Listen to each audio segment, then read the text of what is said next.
Hello friends, आज मैं बात करूंगी ब्रेक थ्रू पेन के बारे में।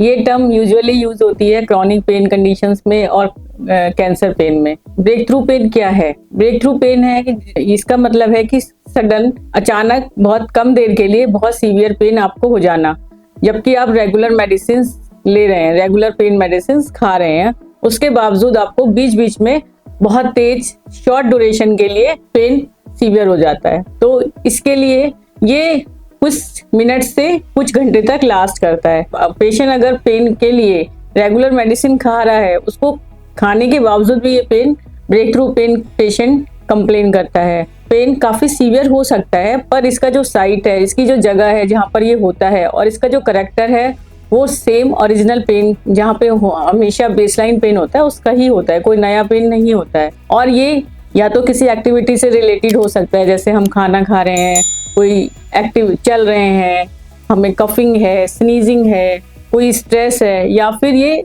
स्पॉन्टेनियस अपने आप भी हो सकता है। तो इसके लिए हमें क्या करना है? इसके लिए हमको पेशेंट को बोलना है कि वो डायरी मेंटेन करे कि उसको बीच बीच में कितनी बार ब्रेक थ्रू पेन हुआ और उसने इसके लिए क्या लिया।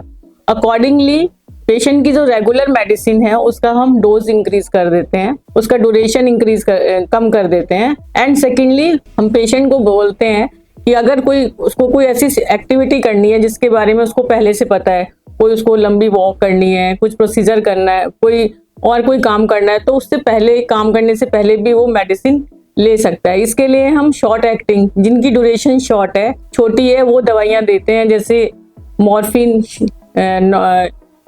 Normal acting morphine, like short acting morphine देते हैं, फेंटानिल लॉजेंसेस दे सकते हैं, नेजल स्प्रे दे सकते हैं।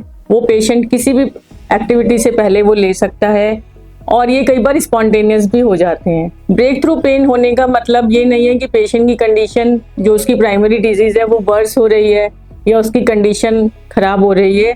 ये एक नॉर्मल चीज है जो अक्सर क्रॉनिक पेन कंडीशन में या कैंसर पेन कंडीशंस में हो जाती है। इसके लिए, जिससे ब्रेक थ्रू पेन कम हो, इसके लिए हम कुछ रिलैक्सेशन टेक्निक हैं, योगा है, उसकी भी प्रैक्टिस कर सकते हैं। Thank you.